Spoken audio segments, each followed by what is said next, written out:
Tonight, I'll softly tell you the true story of the Sodder children, a haunting Christmas mystery that begins in a warm family home and ends in unanswered questions that echo for decades. This is a slow, relaxing, true mystery story to fall asleep to, wrapped in snow, pine, and the quiet ache of a love that never stopped searching. Now, get comfortable. Close your eyes if you wish. Let your breath become slow and gentle. And let's begin. On the snowy night of December 24th, 1945, in the small Appalachian town of Fayetteville, West Virginia, just before midnight, the Sodder house glowed like a lantern on the hillside. Outside, winter lay over the landscape in quiet layers. The roads were mostly empty, the coal trucks resting for the holiday, the air thin and cold and faintly scented with smoke from distant chimneys. A skin of frost touched the fence posts and the bare branches, catching and holding the weak starlight. Inside, warmth gathered around a single, ordinary miracle. A large family, together at the end of a long war. George and Jenny Sodder had built this life, plank by plank, mile by mile, from Italy to the American mountains. Their home was full, 10 children in all, though not all of them slept under the same roof that night. The main room held the heart of the celebration. A fresh evergreen tree stood by the window, dressed in simple tinsel, colored bulbs, and a few fragile glass ornaments that caught the light. There was the faint sweetness of candy and fruitcake, the heavier scent of coal heat rising from the basement, the soft rustle of wrapping paper already torn open by eager hands. The younger children, Maurice, Martha, Louis, Jenny, and Betty, moved through the room in loose orbits, clutching new toys that their older sister Marion had bought with her wages from the dime store. Their laughter and footsteps made a kind of music, the particular sound of a house that feels safe. Around them, shadows they did not yet understand had been gathering for weeks. A stranger who had lingered around the property, commenting oddly on the danger of their wiring. An angry insurance man who had warned that the house would someday burn because George spoke too freely against Mussolini. A car sometimes seen watching the children as they walked home from school. These details existed like faint pencil marks around the bright picture of the holiday, not erased, but not yet darkened. That evening, as the church bells in town finished their last peal and the day tipped into night, Jenny began the familiar routine of sending the youngest to bed. The older boys, John and George Jr., were already exhausted from a long day of work and drifted toward sleep quickly. Marion prepared to turn in as well. The 5 youngest pleaded for more time with the tree, more time with the toys, and Jenny, softened by the season, agreed. They could stay up a little longer, she decided, as long as Maurice and Louis remembered to do their barn chores before bed. One by one, the lights upstairs went out. Sylvia, the youngest at 3, curled close against her mother. The house settled. The clock ticked more loudly in the quiet. Outside, snow clung to the sodden edges of the yard, to the ladder leaning against the side of the house, to the trucks parked nearby. For a brief, fragile span of hours, everything held. The fire in the stove burned low and steady. The Christmas lights shone softly over a scene that felt as fixed and certain as the stars overhead. Morning seemed guaranteed. Stockings, laughter, the smell of coffee. For a brief moment, the future was whole, and no one in the sleeping house knew how quickly it would change. Just after 12:30 a.m. on Christmas Day, the stillness broke with a sharp, familiar sound, the telephone ringing in the hall. It sliced through Jenny's sleep, pulling her from the shallow rest of a mother who never entirely relaxes. She rose carefully, leaving Sylvia tucked in the bed, and walked through the darkened house. The tree still glowed in the front room. Toys lay where small hands had dropped them. She answered the phone to a distant, uneasy voice, asking for someone who did not live there. Heard faint laughter behind the words. Then the call ended. It felt strange, but not yet ominous. As she moved back toward the stairs, Jenny noticed small things out of place. The shades were not all drawn. The front door was unlocked. The sitting room lamp still burned. She assumed the younger children had finally gone up to their attic room and had simply forgotten their usual tasks. It was late. She would speak to them in the morning. She lay down again, the weight of the blankets settling over her, the sound of the ticking clock steady in the darkness. Sleep was hovering just beyond reach when another sound slipped into the quiet, a soft, heavy thud on the roof, as if something had struck and rolled. Then silence again. A few minutes later came a smell that did not belong. Smoke. Not the ordinary coal smoke from the furnace below, but something sharper, more aggressive, carrying with it the invisible edge of heat.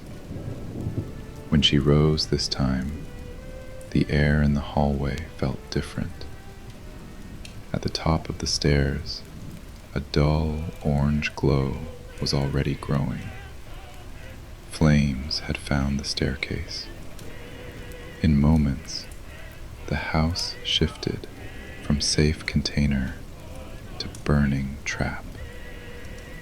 fire licked the wooden steps, climbed the walls, turned the passage to the attic into a river of heat and light. George woke. The older boys woke, faces lit by a pulsing orange that should never touch bedroom walls. There was no time for orderly thought. The family grabbed whoever they could reach. Marion, John, George Jr., and little Sylvia made it into the freezing yard, lungs burning, bare feet striking frozen ground. Jenny and George turned back toward the house, toward the attic, where the 5 youngest should have been sleeping.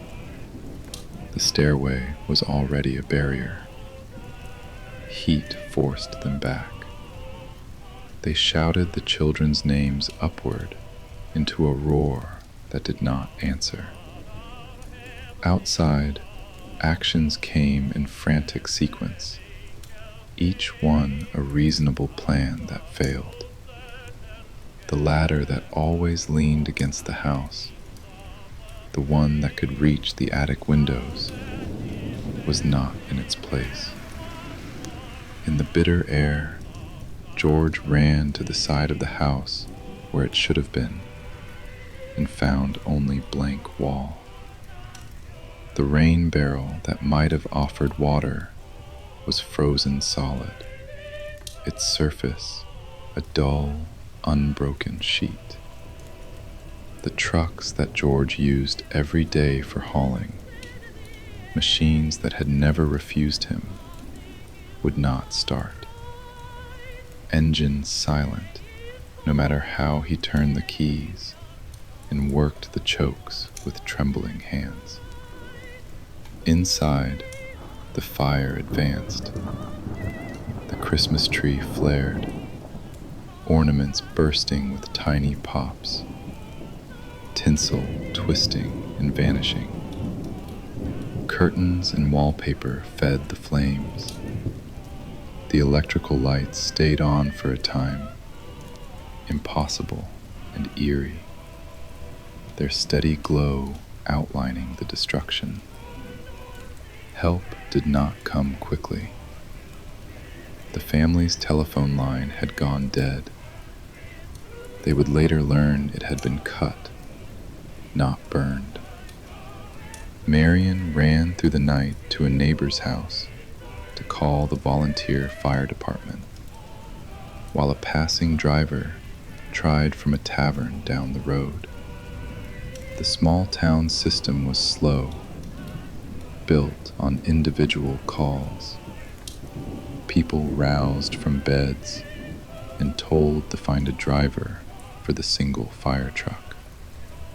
For nearly an hour, the Sodders could only watch their home burn. Wood sagged inward, beams cracked and fell, the roof collapsed. Snow around the house melted into black mud, then froze again at the edges of the heat. The night sky reflected a dull orange on low clouds, a false dawn over the hills. By the time firefighters finally reached the site, the blaze had consumed everything combustible. The basement glowed faintly with embers, but the structure above was gone.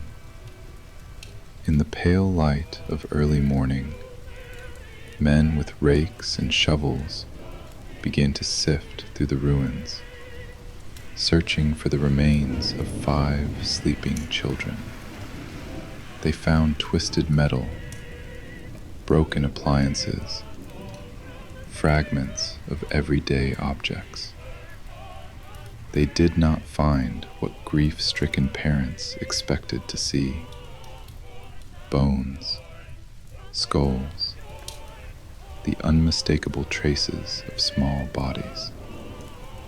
Within days, officials declared that the children had died in the fire, their remains reduced to ash.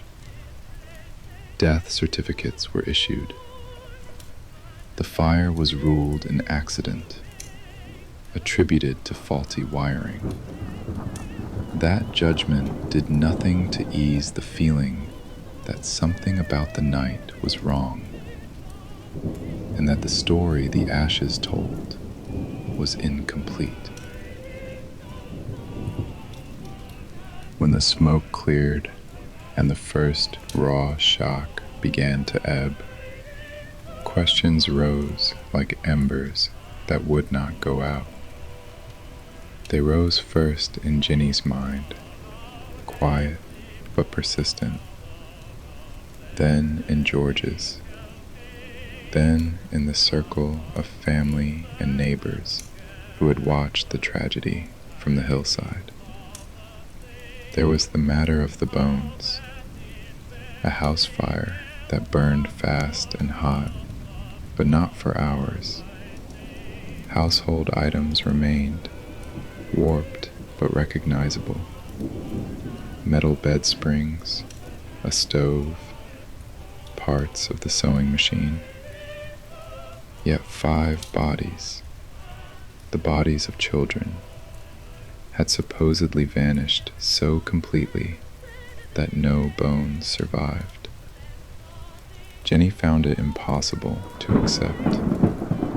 She began to test her doubt in small, practical ways, burning animal bones in her stove and in backyard fires, seeing how they charred and cracked, but refused to disappear. The word from a crematorium worker confirmed what her instincts had already suggested. Even under intense, controlled heat for long periods, bones persist.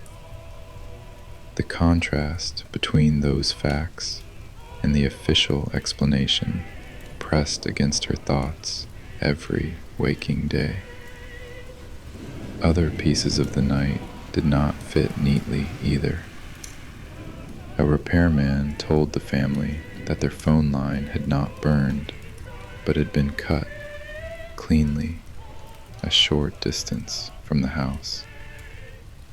The always present ladder turned up days later at the bottom of a nearby bank, far from its usual place. The trucks that would not start remained inexplicably stubborn, despite George's mechanical familiarity with them. Rumors from outside the family added more strange angles.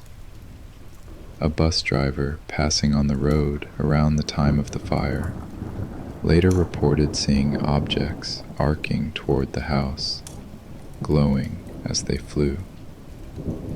A few months after the fire, when the snow melted, Sylvia found a small, dark, rubber object in the grass, something her father thought resembled an incendiary device. The memory of the thud on the roof, just before the smell of smoke, suddenly felt heavier. Suspicion also drifted toward human motives. In the months before the fire, George had not been shy about his hatred of Mussolini and of the fascist regime in Italy. In a community with other Italian immigrants, those views had sparked disagreements. The enraged insurance salesman who had warned him the house would burn one day had later sat on the coroner's jury that declared the fire accidental. The coincidence was difficult to ignore. The Sodders hired a private investigator. Leads began to appear, threaded with uncertainty. One woman claimed to have seen the missing children watching the fire from a passing car. Another, at a roadside stop between Fayetteville and Charleston, believed she had served breakfast on Christmas morning to children matching their description, accompanied by adults who spoke Italian. A hotel worker in Charleston recalled a similar group arriving late at night. The stories were never identical, never detailed enough to be decisive, but they pointed in the same direction, away from the idea that the children had died in their beds. Years later, a photograph arrived in the mail, postmarked from a distant place. It showed a young man standing in front of a plain backdrop, his features bearing a striking resemblance to Lewis, one of the missing boys, as he might have looked grown.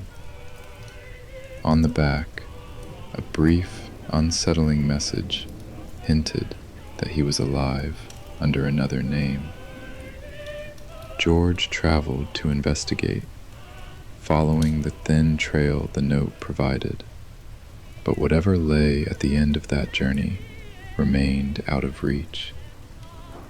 The local fire chief once claimed to have found a human heart in the ruins, later buried in a box on the property.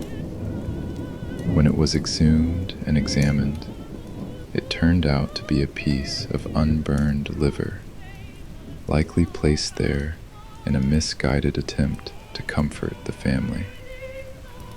Subsequent analysis of bone fragments recovered from the site suggested they belonged to someone older than any of the missing children and showed no sign of exposure to fire. Each new fact sharpened the outline of the unknown without filling its center. The more the Sodders learned, the less sense the simple story of an accidental fire made. What remained between the charred beams and the cut wires was a space where official conclusions and lived experience drifted apart. A quiet gap filled with grief, suspicion, and the enduring hope that 5 children might still be somewhere in the world, alive. As the seasons turned, the ruins of the Sodder house changed form. George pushed what remained of the structure into the basement and covered it with soil. The family planted flowers over the spot, turning a place of destruction into a small memorial garden. It became a daily destination for Jenny, a patch of earth where she could pour the restless energy of grief into tending living things. They built a new house nearby, close enough that the garden stayed in sight. Life had to continue in some fashion. Meals to cook, work to be done, surviving children to raise. Yet the absence of 5 voices, 5 sets of footsteps, 5 places at the table shaped every day. George and Jenny could not make themselves accept that the story had ended. They printed circulars with photographs of the missing children, offering a reward for information. Whenever a letter, a rumor, or a tip arrived, no matter how faint, George followed it. He drove across states to towns he had never seen, knocked on doors, looked into faces, trying to match them with the remembered features of his sons and daughters. Most journeys ended the same way: polite confusion, denial, or the realization that the likeness was only superficial. He returned home more tired. Doubt and hope entwined more tightly around his heart. In the early 1950s, the family turned their private search into something the wider world could not easily overlook. Beside the site of the old house, along the highway that passed through Fayetteville, they erected a large billboard. On it were the faces of Maurice, Martha, Louis, Jenny, and Betty, along with a brief account of the fire and an appeal for information. Day after day, year after year, the images looked out over the road. The billboard became a landmark. Travelers noted it as they passed, sometimes later recalling the haunting cluster of children's portraits on a hill in West Virginia. Local children grew up under its gaze, measuring their own years by the fading of the paint. Inside the new Sodder home, the story remained a constant presence. Jenny wore black for the rest of her life, a visible sign that, for her, mourning had never truly ended. The surviving children, especially Sylvia, grew to adulthood in the shadow of both loss and determination. The missing siblings were not frozen in memory as merely gone. They were often spoken of as possibly out there, just beyond reach. As time moved forward, official interest receded. The case remained closed, but the family's search became a way of living with uncertainty, a structure built around a void. The billboard, the flyers, the interviews given to journalists who came to revisit the story became a kind of ritual, a way to keep the possibility of answers alive.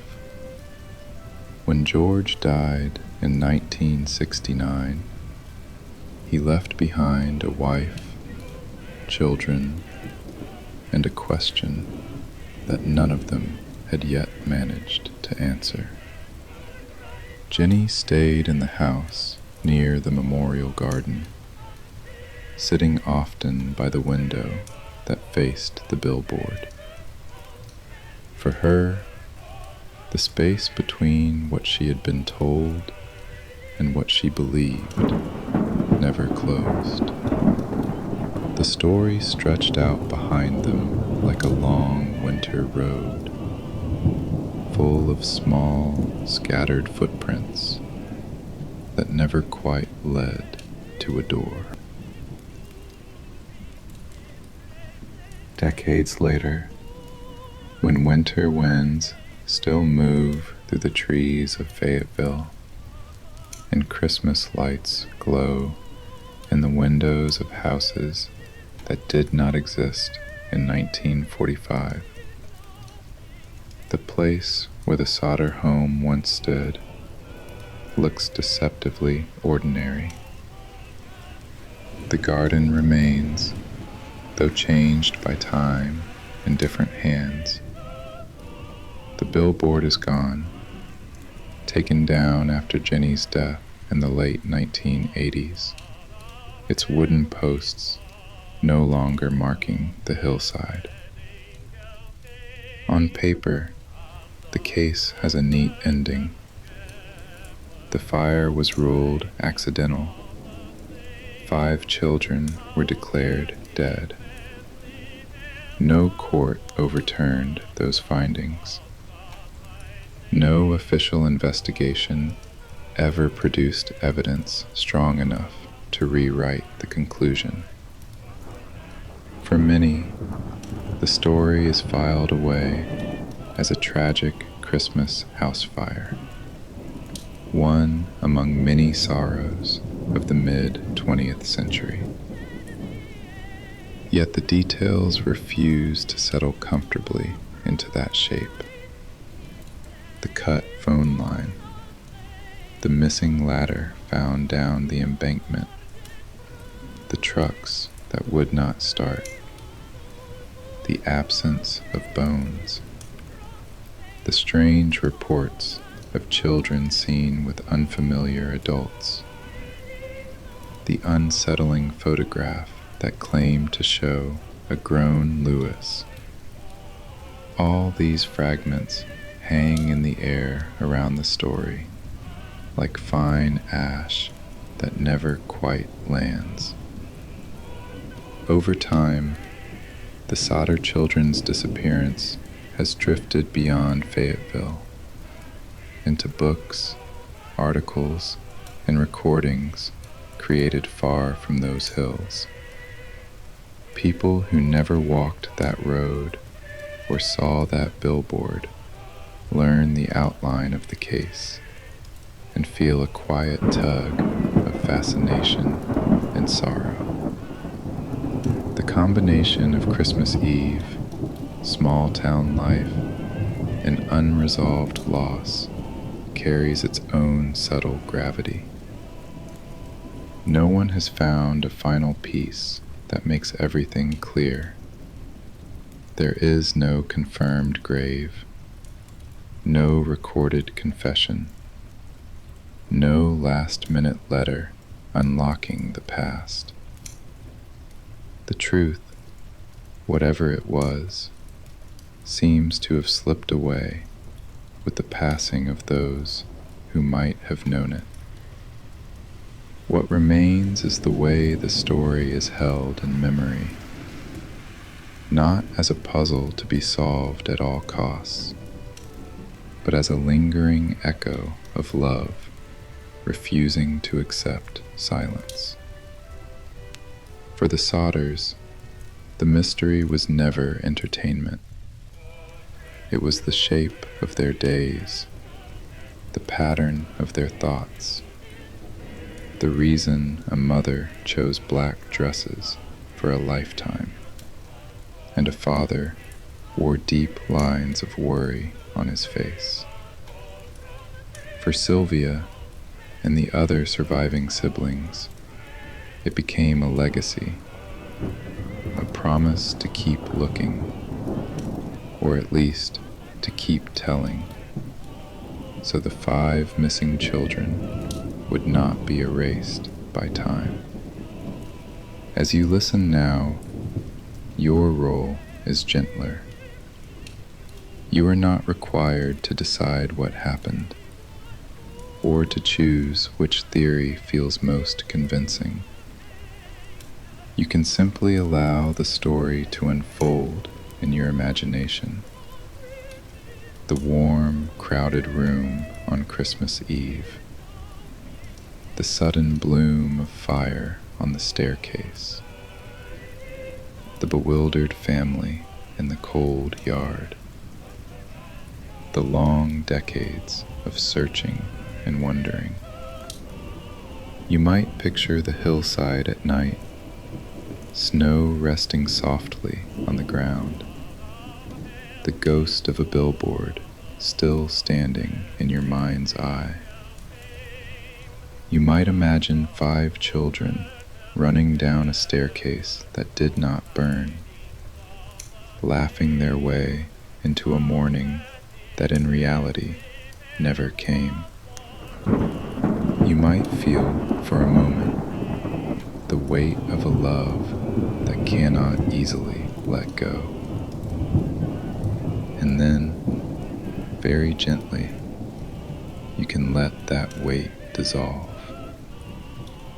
The Sodder family's long vigil belongs to history now. The hills hold their secrets. The garden holds its memories. The faces that once looked out from a giant roadside sign now live mostly in photographs and in stories like this one, told in quiet rooms to listeners winding down at the end of the day. As you breathe in and breathe out, you might notice the small, reassuring details of your own space. The feeling of fabric against your skin, the faint sounds of your home settling, the rhythm of your heart, steady and calm. The fire in West Virginia is far away, both in distance and in time. Its glow has faded. Only a soft, reflective light remains. You can let that light dim even further now, until it becomes no more than a gentle warmth, like the last coals in a fireplace on a winter night. The questions will stay where they are, in the quiet corners of history. You do not need to carry them. Let your body grow heavier, your thoughts slower, your breath deep and easy. If sleep comes, you can let it take you the way snow slowly covers a field, soft and complete. 5 children vanished from a Christmas Eve fire and were never found. Their story has traveled through years and across distances to reach you tonight.